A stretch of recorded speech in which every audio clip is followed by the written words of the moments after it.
Oh gosh. It's so dark. I'm sorry this is late. Technical difficulties. I am old and my MacBook is old. So it doesn't like there's no one here. But it doesn't like lighting and it didn't have Chrome. I was still stuck on Safari. I'm eating an orange. Hello. I'm just chilling and eating an orange. It's so dark.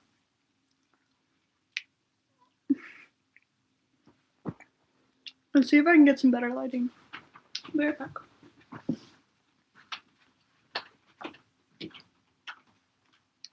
Okay. It's probably nasty overhead lighting, but we're still here. I brought like 3 oranges. So I'm just eating a bunch of oranges. Oh gosh. I'm just chilling. I was gonna maybe show you guys my room, but this is my MacBook, and my MacBook is like questionable. It's very old. It's from like 2012, I think. Yeah. It's super old and it does not like lighting or new browsers, and it dies every time I take it off the charger. Yeah, so this is where we're at. If you have any questions, let me know, because that's kind of what this is. It's a Q&A. But also me kind of chilling. Hello. I'm just eating an orange. Oh my gosh, my camera quality is so bad. See if I can figure this out here. Okay. Here we are. Here's my lovely abode. This is my room. I really like my room because it's really pretty, and I have my flying birds everywhere, and my flowers and all my things in my desk. It's messy, but it's fine for me because I work in it all the time. My MacBook feels like it's gonna explode. It's like burning. Could cook an egg kind of thing that's going on. Okay, here we are. Maybe this lighting isn't terrible. I wanted to show you guys my typewriter. I don't have like an actual typewriter because they're really expensive, but I have this. It's a Bluetooth typewriter. I use it to write my book. So, no, take my orange. So I take my phone, and because this thing is too chunky, I pop off the case real quick. And I put it in the typewriter. It's fine. It's functional. So, yeah, it just Bluetooths to my phone, and then I write my book on there. If you guys would also like to hear about my book, let me know. I started my YouTube channel maybe like 6 months ago. Not that long ago. So, yeah.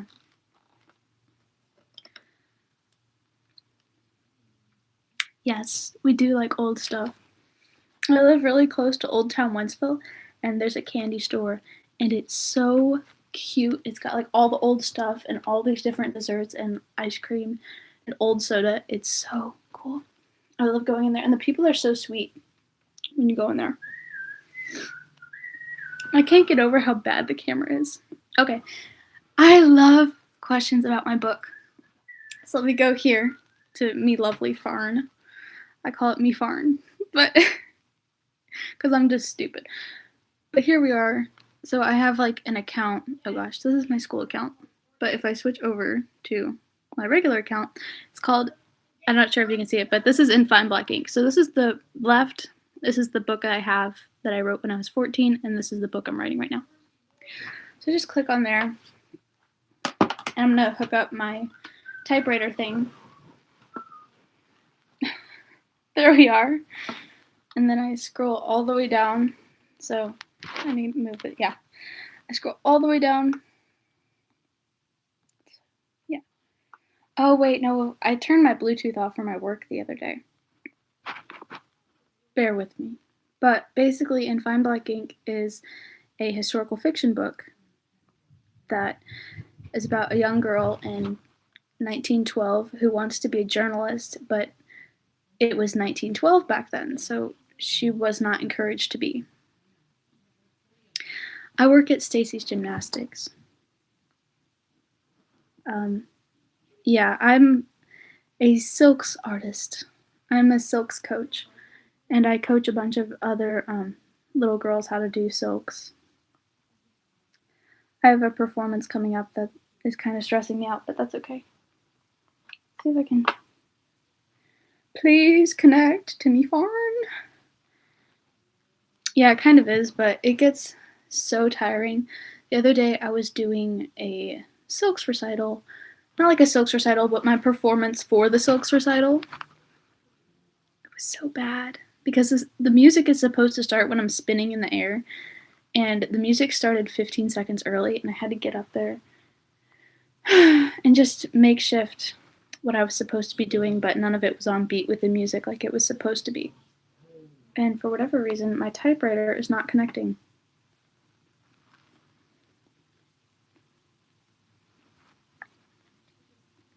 Let's hope it works. Maybe it's dying. That's okay. I'll just show you guys on my phone. I did not used to think that I could indent. My favorite color is black, but I tell people it's purple. Like for looks wise, I really like the color purple. Like a lot of things in my room are purple. But as for meaning, I prefer black. So yeah. So I wrote like a quick little brief preface. It's like, for our God who has been gracious, for my mother who is terrified of my last book, which is true. Oh, I'm sorry. Oh, it's okay. We'll figure it out. And then I included little excerpts from a book that I really like, which is The Diary of Mary Driscoll, which was taking place at the same time, kind of. Like, I think it lagged by maybe 50 years. Yeah, I know it's definitely not the same time. But the same kinds of things were going on in America at the time. So my first chapter, I scroll all the way down. It's going to take forever to get to the bottom. Well, I usually write. And I can't write on my phone because you have to indent every new line or every new person speaking, and I don't have a tab key on my phone. Thank you. So, yeah, here's where I'm at in my book right now. I am currently at, let's see, 40,681 words. Which is not good because I'm only halfway and I need to get to about 80,000 for it to be classified as a typical historical fiction book.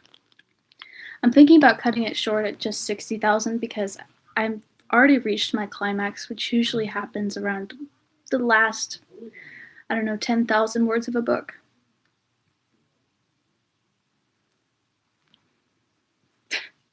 I can't get over the lighting in here. It's so bad.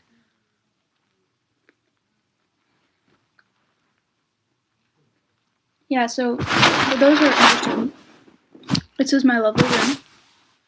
I have like a little chair with my stuffed animals and my lights.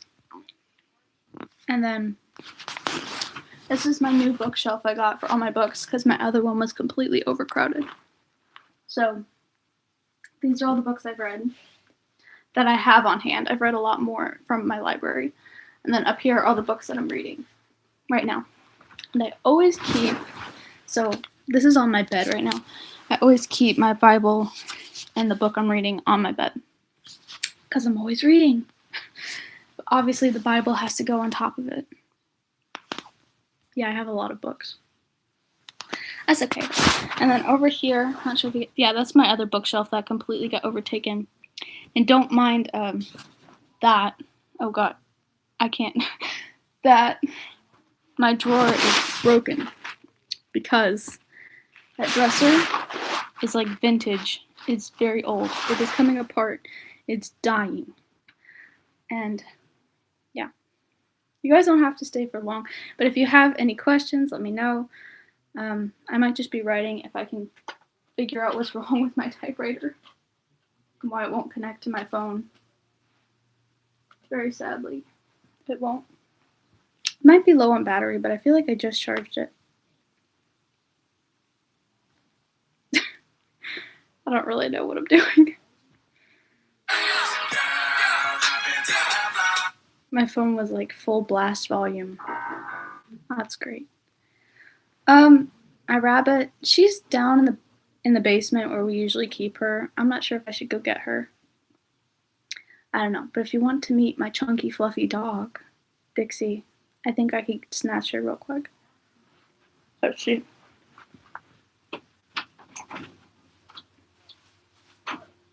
Chicken! Oh, yeah, no! You have the dog all day. Can I have her for like 5 seconds? No. No, my dog.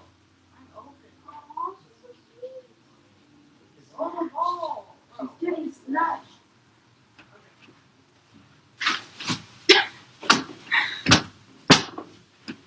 This is the fluffy, chunky dog. Her name is Dixie. She's a fluff butt. I call her Chicken though. It became a joke because she responded to Chicken more than her actual name. So now I call her Chicken. Hey, sweetie pie. Yeah, so she's usually staying with me. She loves hanging out in my room. I love her very much. She's super fluffy. She's like 3 years old, I think. But she's very sweet. We love animals over here. But my brother really wants to hang out with her, so I'm gonna go put her back. Go, the chicken. Bye-bye.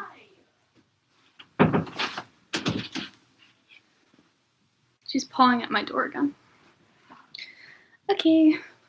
Yeah, I usually write with my MacBook. I'm not sure if I can do that in a live though. Like if I click off this tab, would it completely cancel out my live? I guess we'll find out. Oh, it doesn't. Okay. I'm just going to look up Google Docs then.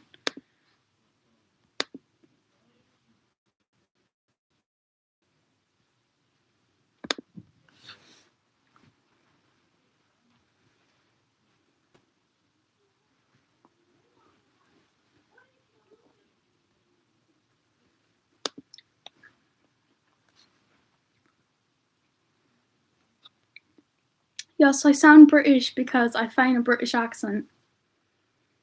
I do it with my students because sometimes when they don't want to mind, I have things to tell them. Yes, I can do very many accents. But yeah, so whenever my students, they don't do their work or they refuse to do their warm-up, I start like commanding them in an accent because it sounds funnier than if I was actually commanding them. So I'd be like, go over to the wall and do your crunches, please. Instead of, go over to the wall. Because that just sounds demeaning. But yeah. I also do a Russian accent. Because my dad's friend is Russian. Really Russian.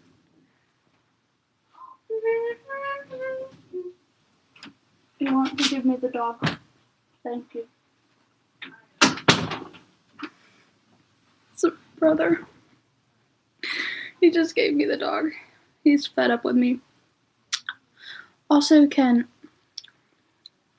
I know that you are Australian, so I don't want to offend you, but I can kind of do an Australian accent.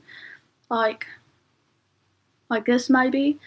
I like to do an Australian accent, but I'm not sure if it's quite right. Yeah, I don't think it's quite right. But I also like to do French accents. Like, parce que je parle français tout le temps.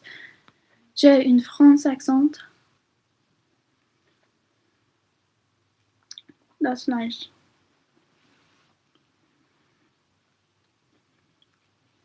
Yeah, I don't really know what I'm doing. I don't know. If you guys have any questions or you want to ask me stuff, I would love to pan my camera around, but I'm worried that my MacBook is gonna die because it's weak and old. So let's see if I can figure this out. So this is my, oh gosh, this is my storyboard. I know you can't see much of it because it just looks black. But I promise, oh yeah, there we are. There's writing on it. It's chalk. And then on the other side was how I teach my brother French. Yeah. And then my lovely desk where everything gets done. This is my Bible. And then all my stuff, basically. I write a lot on paper and I also write a lot online. I have like a lot of stories, a lot of journal entries, a lot of notes, all that kinds of stuff. And then this is my bed. Yeah. It's where I do most of my work, sadly, because I get so uncomfy in my desk. And then I hang up a bird. Oh gosh. This MacBook, like camera quality is so confusing. Oh yeah. So I hang up birds, one for every year that I'm in high school. Because I color them throughout the year. And I think this one was an owl this time, but it was kind of like messed up. So I had to weigh it down. Okay, bye. That's okay.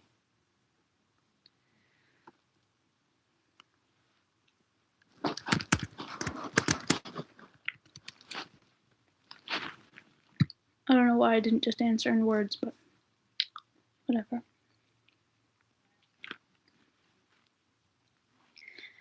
Yeah. I'm just kind of chilling with my dog.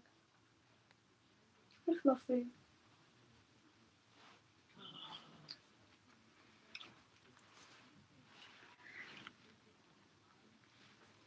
Yeah. Not sure if your school system is the same, but we have 12 years. I'm in my 11th year. So junior year, which has got to be the most miserable in my opinion.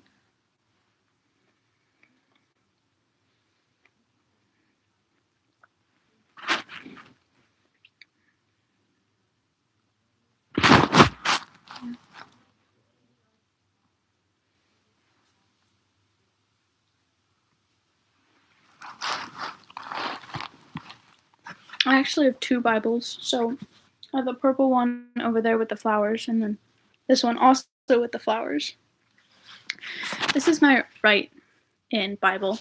I begged my parents for this because I write so much, and so I wanted to write in my Bible. So I started writing in that one over there by my desk, but I couldn't write very well, and I started accidentally writing over scriptures. I was like, oh no, it's not good. So then I write a lot in this one. I think I started going through Psalms. Psalms is where I have like the most writing. Oh, hello. Hello. Yeah. Psalms is where I have like the most writing, especially on Psalm 23, because I read that a lot. Like when I'm walking in the dark alone at night, I'm like, yea, though I walk through the valley of the shadow of death, I will fear no evil. That's me. But yeah, I started going through Psalms, so I have a lot in Psalms 1 of my notes. No, my entire Bible is not filled out with notes, but I'm slowly working through it. I think I was just in, I moved on from Psalms to a really short book. What was it? Oh gosh. Oh, Zephaniah. I completely wrote out Zephaniah, and there was one other. It's one that sounds a lot like Zephaniah. Yeah, we're not really orderly around here, but oh, Habakkuk. That one. Yeah. I like old stuff, but I know a lot of Americans who don't like old stuff. I think I'm just like the quirk. Like, I'm different. Not trying to be stupid like that, but I do collect a lot of old stuff, but most of the people I talk to are like, ew, get rid of that. That's disgusting. So, yeah. I also read a lot of old books that no one really likes. Everyone right now is obsessed with the Hunger Games and the new Hunger Games book, but I'm reading it right now, and while reading that, I'm also reading Powerless. This book I read for like 3 hours, almost 4 hours. I stayed up till 4 a.m. reading that book. I kid you not. Man, I wish camera quality was a little different. My face looks like busted up. Oh, okay, there we are. Ignore my laundry pile that slowly growing. Okay, just wanted to make sure my face was still normal for a second. Me shoving my face with oranges.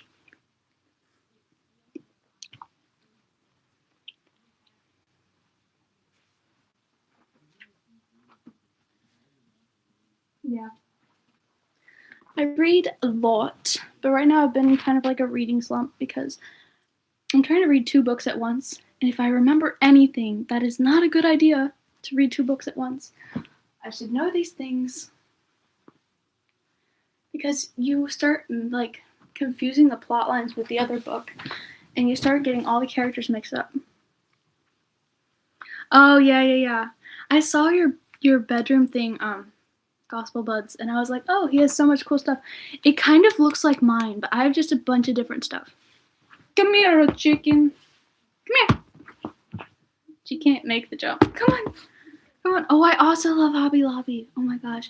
But it's like far from me, so I never really go there that much. This is the lovely chicken. We call her the chicken. I don't know. I just started calling her chicken one day and it stuck. That's cool. Do you guys have any questions for me? Chicken. Oh gosh. Yeah, we just I thought you meant that you had like a cooked chicken in your hand. Yeah. I wish we had chickens. Chickens are so sweet and they're so cute and they're so fluffy. But this is the closest we'll get to a chicken. A dog that responds to chicken more than her own name. That's why we started calling her Chicken. She's super fluffy. I really love her. She's so cute. I know. The chickens are very smart. My neighbors have chickens and they let me spend time with the chickens and help them out.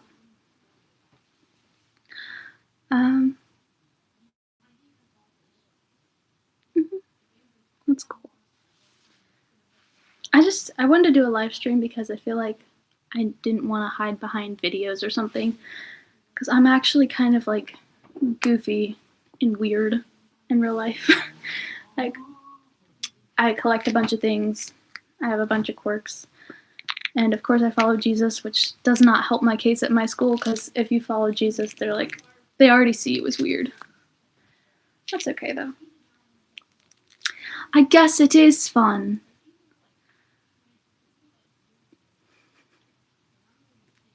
Yeah. I just start talking in an accent sometimes, really randomly. I'm also trying to work on my French because my French sucks. It's so bad. It's so awful. Like, I could probably teach French 1. Yeah, I know I could. I'm teaching my brother French. But we just learned le subjonctif et l'impératif. And I'm like, what on earth are these things? I keep messing them up. I think the imperative is commands and the subjunctive is like desires. But the worst part about them is that they're both not in English. Yeah, that's a smart decision on their part. Yeah, I saw Millie Bobby Brown doing a video that was like, yeah, the Australian accent's all back in your throat. I'm like, oh, okay, I've got that.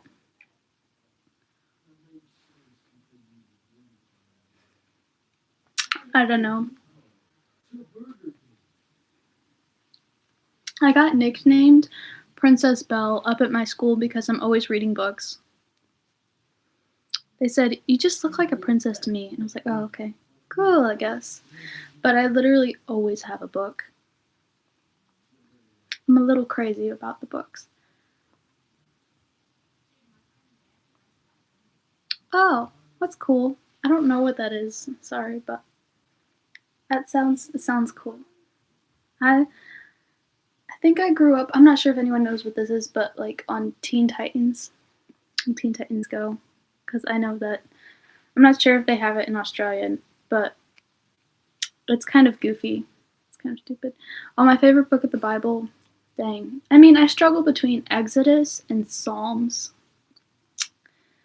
And weirdly, I thought Habakkuk, I hope that's how you say that, was cool too. I really like Exodus because I really love the story of Moses. Numbers is just depressing, but Psalms is really good too. Mm-hmm. Sesame Street Pee-wee. Oh gosh, when I was 5, what was I doing when I was 5? I can't really remember, but I think I was just watching Teen Titans Go, if I'm being honest, and I was also really hyped on Snow White stuff. I still love like all the Snow White stuff, but I've matured a little bit. I think I watched Sesame Street a little bit. I have a bunch of Snow White stuff. Oh, I also love Toy Story, but the third one was so sad. Not Pee-wee. Let's see if I can. I know, another very bad answer, but I really like this quote from Snow White. I'm not sure if you guys can read it, but it says, "Remember, you're the one who can fill the world with sunshine." I really like Snow White, but I also really like that she prayed in the Snow White movie. So she was a Christian. I don't know. She's my favorite. Oh, yeah. I was not sure about the new Toy Stories. Did you guys like Toy Story 4? Because I don't know. A lot of people really liked it, but I really thought they ended it well with Toy Story 3. Yes, exactly. I was very happy about that because I never really paid that much attention when I was younger and was obsessed with Snow White. But there's a full scene where she's praying, and I was like, oh, that's so sweet.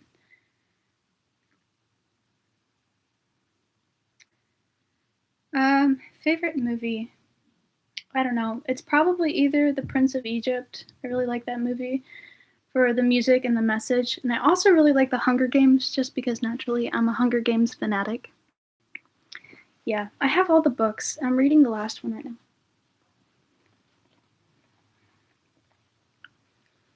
All my friends are like, tell me when you've done reading that book. I want to talk to you about it. It's like, oh, okay. I was thinking about doing book reviews, but I'm not sure if I'd be fit out for that. Because I don't know if they read the same books I do, like most people. I really like the Powerless book. I made sure that there wasn't bad things in it before I started reading it.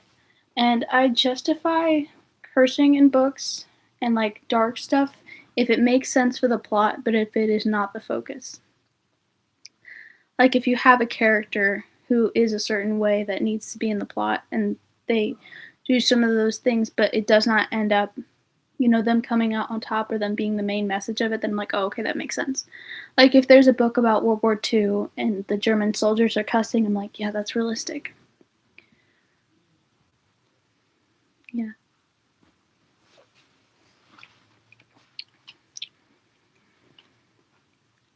I read my Bible every day. Sometimes, though, I feel bad because I don't remember what I read. I like to reread verses for a little bit so they can stick in my head.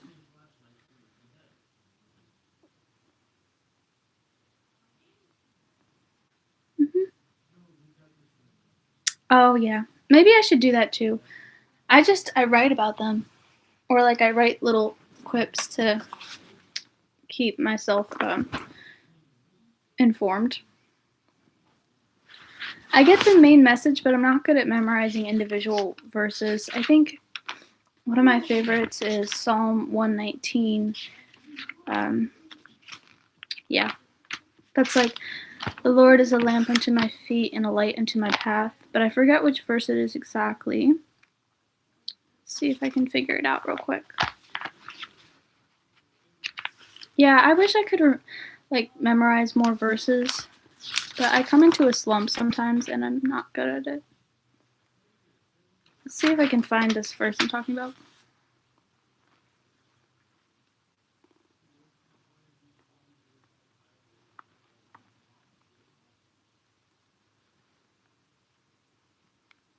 Oh, goodness.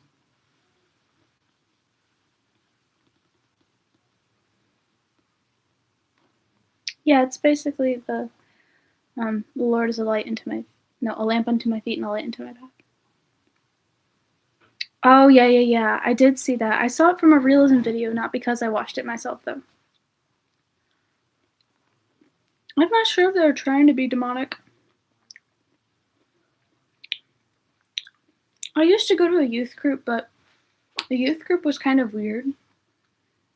Like, the kids in it were kind of strange because they started talking about immoral things, and I was not down for it. Like, they were bragging about drinking, and I was like, no. And then they were on their phones for like maybe 2 hours, and the last 30 minutes were when we do the Bible study and then be like so happy to get it over with. So I just left. I didn't feel, welcome there.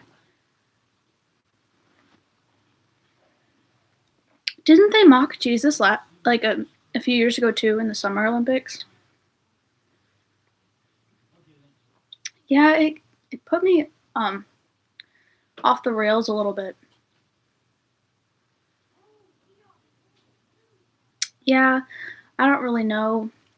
I also went to a youth camp, but it was kind of strange. I mean, there was only like one girl who was super nice to me, and the rest of them kind of ignored me, but that's okay. It was kind of weird.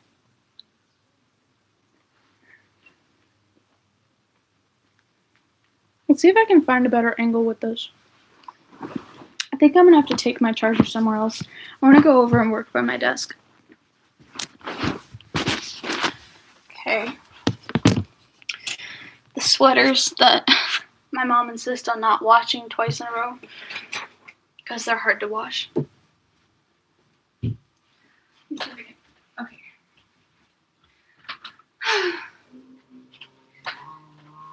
Do you guys have any on-the-spot song requests?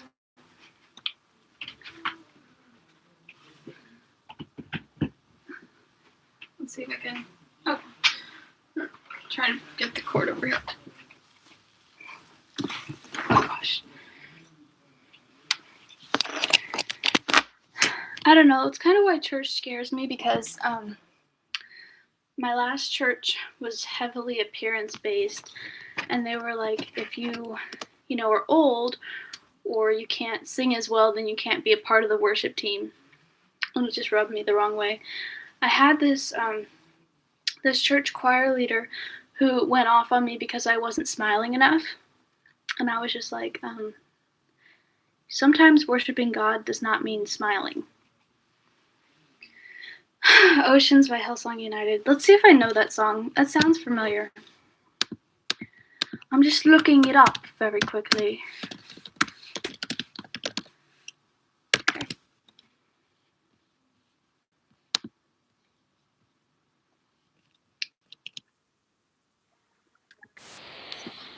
There's an ad, but I'm looking it up.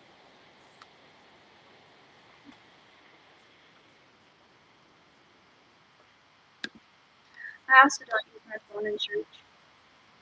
I always bring my Chunky Boy Bible. Oh gosh. Okay.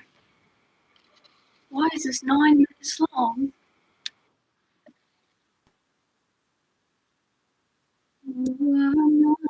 Oh yes, I do know the song. Okay. Is it like the ones like Spirit lead me where my trust? Why is this video 9 minutes long? Excuse me.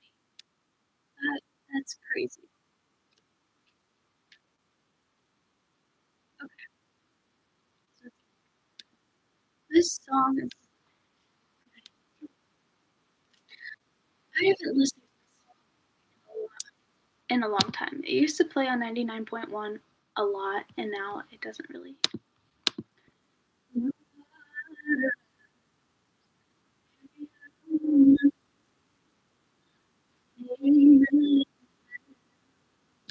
I'm just gonna pull up the lyrics because I know how it goes. I just don't I don't know the lyrics. Okay. You call me out upon the waters, the great unknown, where feet may fall. And there I find you in the mystery and oceans deep. My faith will stand, and I will call upon your name and keep my eyes above the waves. When oceans rise, my soul will rest in your embrace. I am yours, and you are mine. Okay, there you are. I am not homeschooled. So, I go to public school where all the wolves eat each other. Thank you, it's very sweet. I try my best. I've been in choir for a long time. I used to be in choir, I think, from 3rd grade to 5th grade, and then 5th grade was when the pandemic came in and annihilated everything. I got elected to be in a special choir right before the pandemic. Out of like 8 kids in the entire school, I was supposed to be in a special choir for elementary schoolers. And then it got canceled, and I didn't go back to choir for like 2 years after that. But now I'm like one of my choir director's main singers, and also in theater.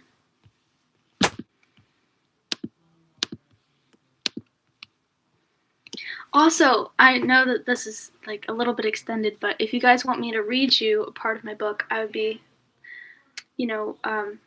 welcome. Man, my mouth is fumbling for words right now. I am flustered. It is not coming out. It comes out on paper, but it does not. I'm not good at like speaking. As soon as I think about the words that I'm saying, it doesn't work. What I meant was, I'd love to read some of my book if you guys would like that. So yeah. About it, I think I made a video about it, but I really wanted to write a historical fiction because historical fiction is my favorite genre of all time. So, I don't know.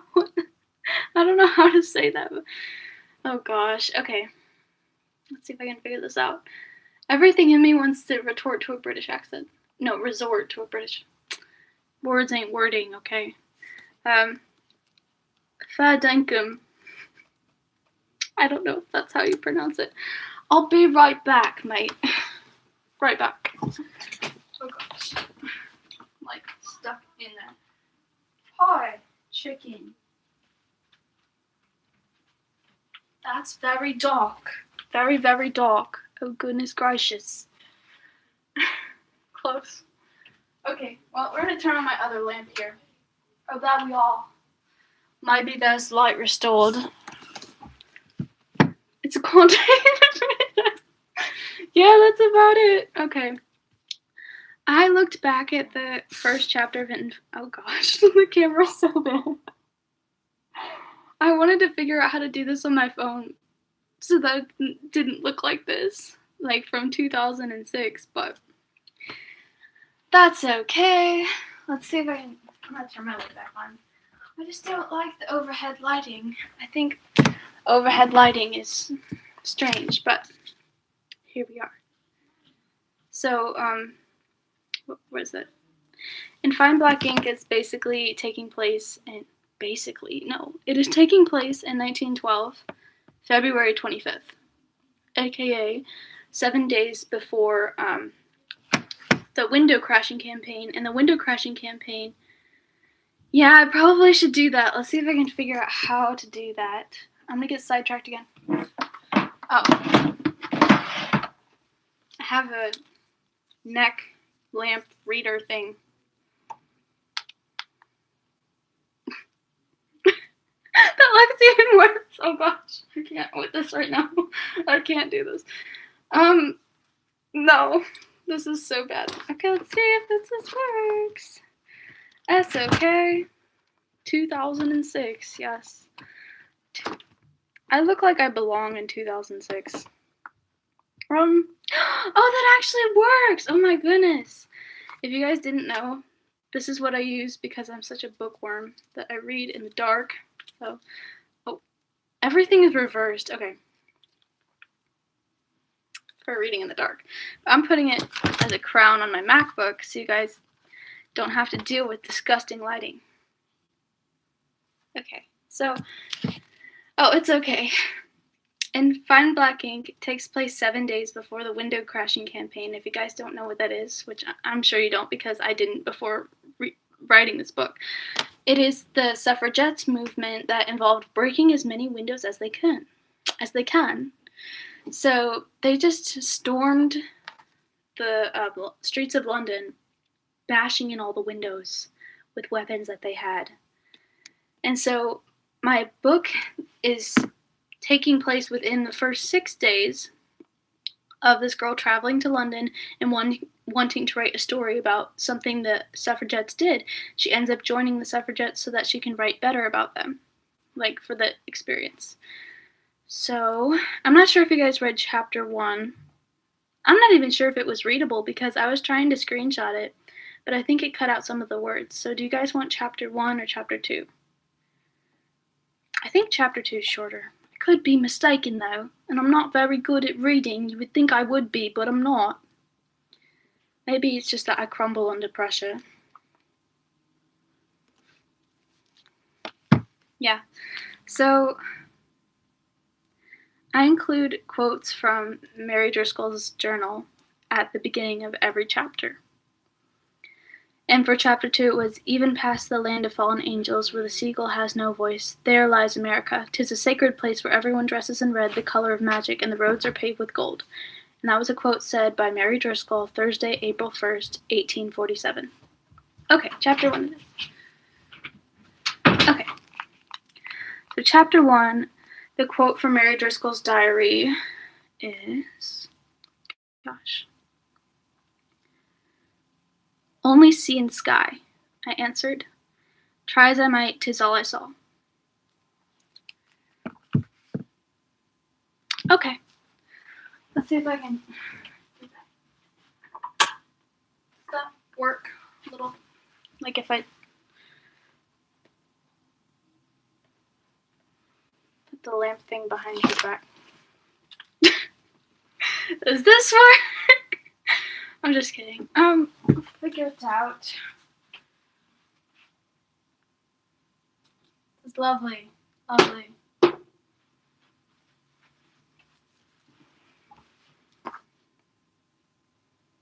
I'm not sure if this is what you intended or not. Yes, I've had lights. Oh gosh. So, the light by your bed. Okay. Well, you see, dearie, this thing is plugged into a plug that is scarcely reachable. Okay. Grab the chunky boy. We take him over here. Okay, let's see if this works. I'm gonna kill the other lamp and put it in the plug. Okay. Voila! You can put my reading like that. Yeah, okay. Use that there. Does this work? Okay. I know this is rather long, but If you guys have anything you want me to do, like any questions you need answers. Oh, I can call you Carter. Okay. That's nice. Oh, by the way, my real name is not Serafina. I know I would love it to be Serafina, but it ain't. Serafina Jane Bell is my pen name because I hate my real name. So, my real name is Amelia. It is boring. The most popular name in America, I think, besides one other. But that's okay. Yeah, so maybe I should go get the diary real quick. But I'm using it for a project in school. But basically, the Diary of Mary Driscoll is about an Irish girl who leaves Ireland to come to America. I don't actually know your name. Have you read? No, sorry, I haven't. I've never known your name. Very sadly.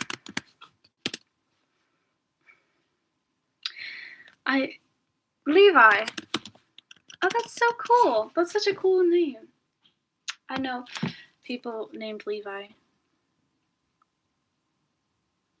My first chapter's kind of boring, but I'm working on improving it. I was going to start it with that black excerpt because the whole book is called In Fine Black Ink. So, yeah.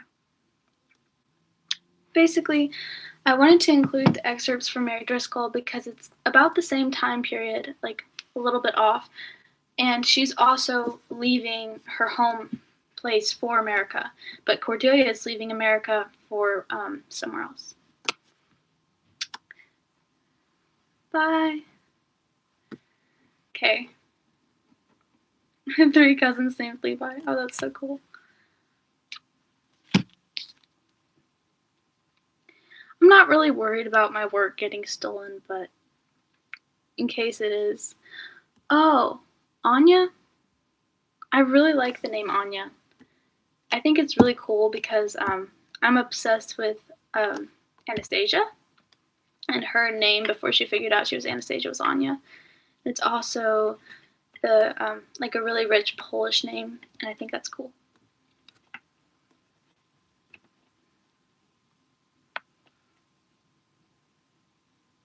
Oh. Well, it's a name. It's a name over here. I know someone who named their kid Anya, like my mom's friend. Oh no, it's okay. I don't know if we have any slang over here that's like Americanish slang. Americanish.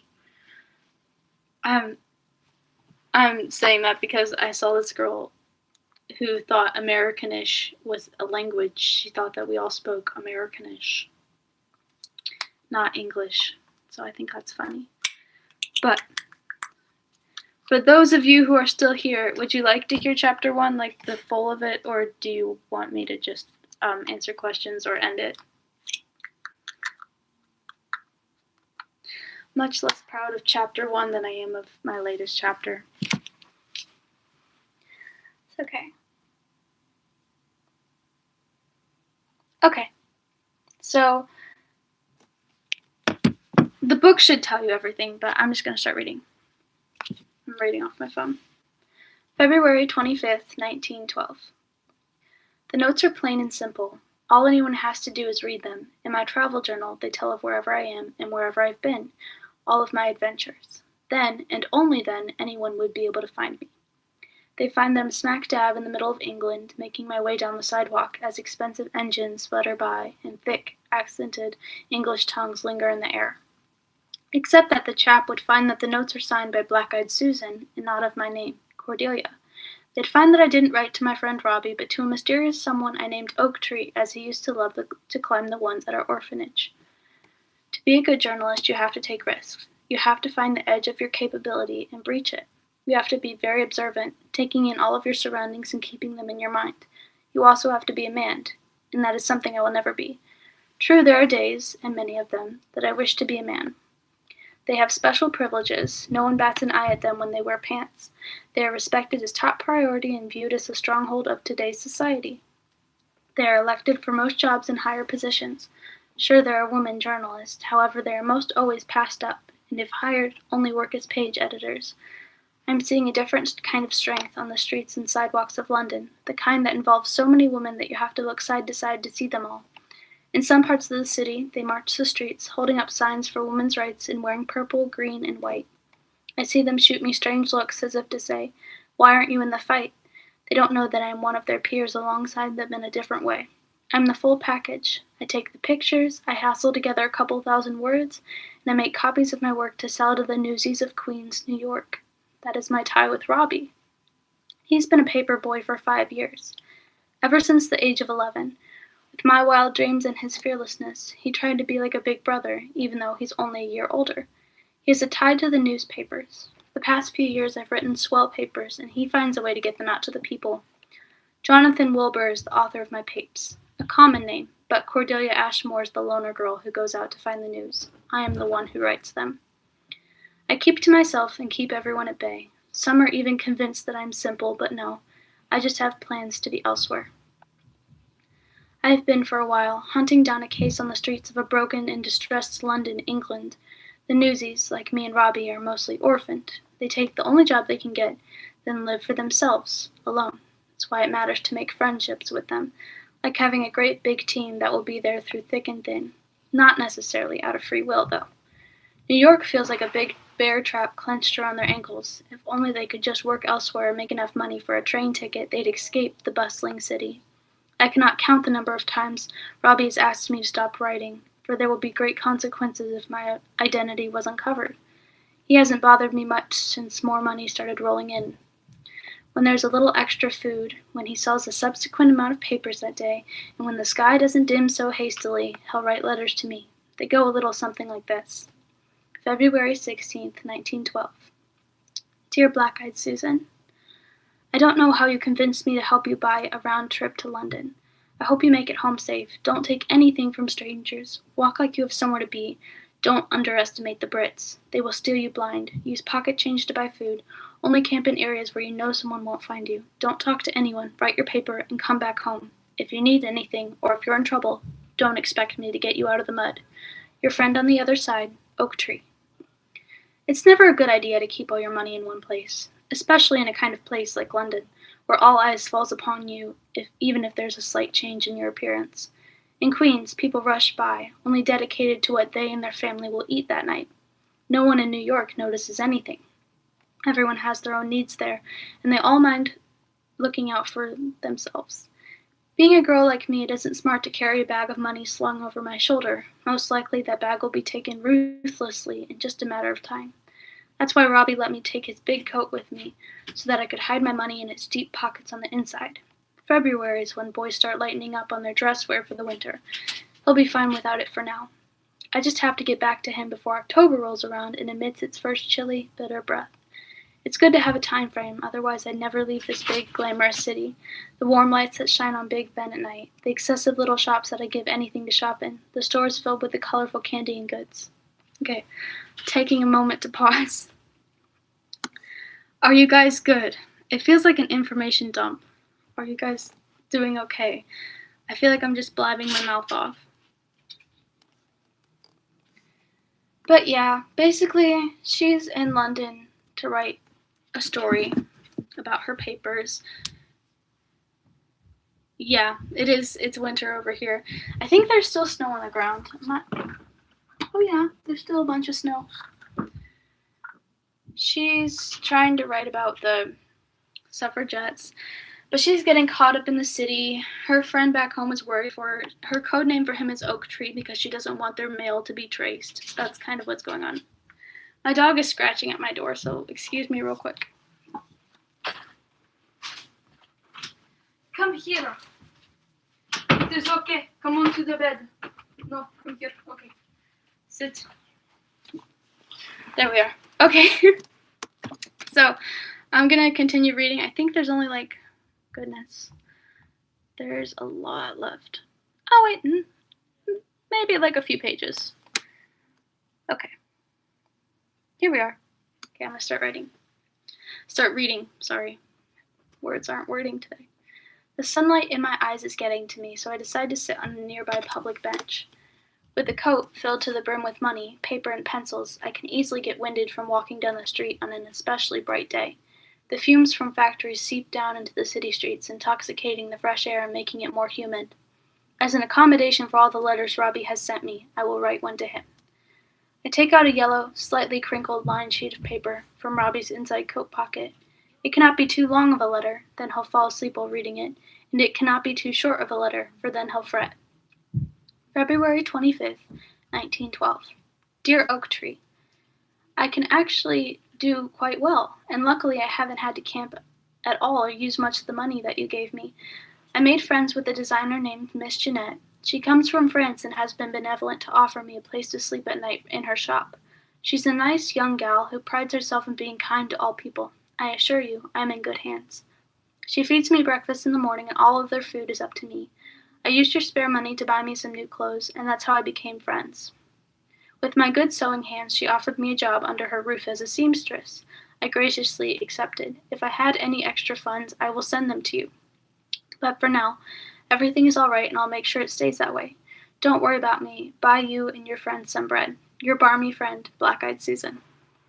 I set the letter down on the bench, then tuck it under my leg so it doesn't yearn to fly away. There's a hint in this letter. I used a British word, barmy. It's perfect. One can't tell whether I am from America and teasing the Brits, or if I really am British. It doesn't matter. Whoever opens this envelope won't know where to start. No names, no specifics. I slip out an envelope from another coat pocket, then stuff the letter inside it, along with the whole $1 I made since picking up the seamstress job. Miss Jeanette paid me 1.5 British pounds sterling, but Mr. Bates gave me $2 US for it. I make sure to hide my money inside the folded paper, for fear that someone might ravage the envelope and see the money peering out from the top.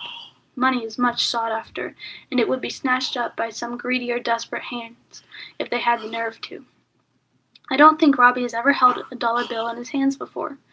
I close my eyes and imagine the pure happiness on his face when he receives it, and the looks of all the boys standing around him, grinning from ear to ear. I tuck the letter back into the coat and resume my stroll throughout the pleasant streets. In London, you can see two types of folks, the ones who bring on the change, the young'uns, and the ones who are stuck in their old ways, raised on cattle, farming, and riding in carriages. When I was just a little girl, I would see their big, dark, sinister horses over my head. I'd watch the horses prance through the streets, being so proud to have a fine madame and monsieur in the box coach. Now, London streets are a jumbled mix of old and new, fancy, rich, liberal people with poised positions, and old middle-class conservative people sitting tall and proud in their efficient motorless wagons. I myself lingered betwixt the two sides, thinking the automobiles were pretty, but also thinking that the horses kept a steady stride and got to the places at the same pace. I watched the two parties through the streets. Sometimes I catch the wagon people giving haughty looks to the ones who decided to spend extra dough on a ride.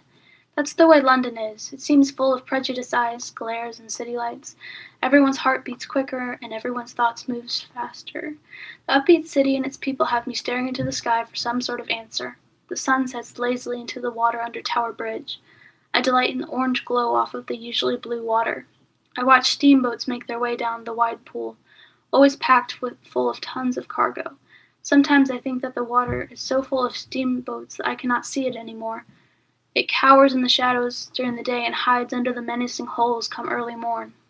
What I found is that right at the peak of sunset, when peach fills the sky and an auburn sun is hung in its midst, so few boats sail through. I see more of the water, and I feel a rush of serenity wash over me like the movement of the water itself. I breathe in the evening air and overlook Tower Bridge. My home stretch is to cross that bridge, and on the other side I will seek shelter from Miss Jeanette. She told me to never stay out after dark, to find myself safety inside her abode before the pestilence of night. She said she'd rather go broke than to think about a girl like me camping on the outskirts of London, in danger of any person who hadn't good intentions. Oh yeah, by the way, we're about 3/4 of the way through my chapter. Hello. I need to revise this chapter so much. It's such a information dump. Okay, I'm back to reading. She said she would rather go broke than to think about a girl like me camping on the outskirts of London, in danger of any person who hadn't good intentions. She told me that was a pretty young thing, and that pretty young things are most likely taken advantage of. Right between night and day is such a beautiful change that I can't help but gaze at a lovely sight a moment longer before scurrying back to her place. The cool breeze at my face and the magnificent bridge remind me of home, when I took the trolley down to Manhattan, staring out at Lady Liberty, watching her torch glow around the edges as if it were actually ablaze. I ponder how long I will stay here and when I will see Robbie again. I wonder how many evenings I will spend walking through these city streets and staring into the colored setting sky. If a journalist only worries about the future, they will never be in the moment, and the moment is where the real story is. I've been so caught up in the city that I haven't started writing yet. I blame my delay on getting to the feel of London, when really all I want to do is stay here. People here seem like people, but more timid. They speak with funny accents that wouldn't make a mature girl budge, but make a silly one like me bite their lip, holding in a smile. Miss Jeanette has a lovely accent, though, such a soft tone in her voice. She told me that everyone in the world has an accent, even I. The people around here have no idea of this giggling in my head when I hear them say certain phrases. I try to grow up a little, but it feels as if my younger self is tugging on my skirts, beckoning me not. I run with her through clover fields and hear her small, chuckling voice in my ear. I watch her climb the oak trees with Robbie at our orphanage, scrape her knees greatly, but still get back up. I see her and Robbie stirring up the fall leaves and grass, knowing that throwing them at each other and making a big pile for jumping in. I remember her getting scolded by our teachers, hands whipped brutally, but still cracking a smile at the way their funny-looking wrinkles carved deep into their face. It will always be a part of me, my chasing spirit, my restless wild side. That's the end of chapter 1. Yeah, it's rough. I mean, I wrote it right after I turned 15. I wrote it the day I finished my other book. I kid you not. So I finished Left on, oh goodness, August 1st, 2024. Yeah, it's been a long time. August 1st, 2024, I finished writing Left, and I was so ambitious to get into another book that I wrote the entire chapter 1 for In Fine Black Ink. Like, I drafted that story in just a few hours, and then I wrote the entire chapter 1. Left is a lot different as opposed to In Fine Black Ink. It's like complete action, craziness, mystery. Oh, that's very sweet. I hope it works out. I really want to be a writer.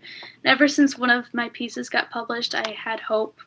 My creative writing teacher made a big deal about it. He was like screaming like, "Oh my gosh, you got published or whatever, you're going on the Wall of Fame." And I was like, "The Wall of Fame?" And he's like, "Yeah." I was like, "Oh gosh, that's crazy. I don't want to be on the Wall of Fame. I just want to chill. I don't think I need this thing." Yeah. I really wanted to post my other chapters because I like them a lot better than my first one. I didn't get a book published. I got one of my short stories published. So the story that I wrote about Black, the one that I posted in shorts, that was the one that got published. Yeah. In order to get my book published, it's going to take a lot of editing and a lot of time spent on it. I'm not sure if any publishing company would want to because there's a lot of grammar mistakes, which is going to take a long time to fix. Like, the one I'm writing right now, there's barely any grammar mistakes. I think just a few times I forgot to indent, but that's about it. I'm really more proud of the book that I'm writing now. And historical fiction writing takes so long. I did so much research. I researched for like a year, 8 months to a year, before I started writing In Fine Black Ink. I might need an editor, yeah. I put Seraphine on the book. Yeah, but then I put in parentheses my actual name. I'll be right back. So, goodness.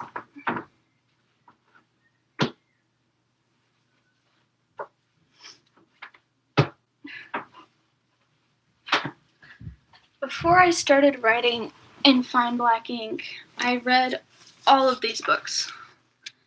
All of them, because they were from similar time periods and talked about some similar time periods. So especially, I think, Little Woman and Sarah Bishop. These two were very helpful for getting my head into the kinds of words, the phrasing, and the stuff going on in 1912. On top of that, I read a history book about London, knowing all the different stuff. Oh, that's very sweet of you, but it's like really long and really complicated. That's super sweet though. I appreciate that. I have a lot of writing projects that are kind of unfinished. I think I'm gonna end the live, but I appreciate you guys being with me, listening to my reading ramble. Does anyone have any questions about, my following Jesus or anything before I leave?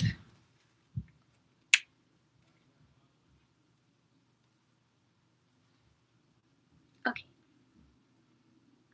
I'm gonna wait like 5 minutes to see if anyone has any questions. But yeah, my books are all dedicated to God, of course, especially Left.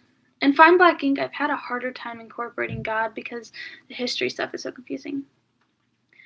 When I first became a Christian, I became a Christian at, I think, 5 years old.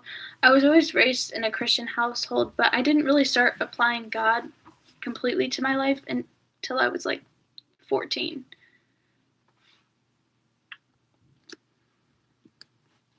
I think Jesus is both the Son of God and God. It's kind of confusing, but I heard someone explain it like this, like the Holy Spirit, Jesus, and God are all the same, but they're all part of one body. The Holy Spirit is like the mind, God is like the soul, and then Jesus is the body. Jesus is just God in human form.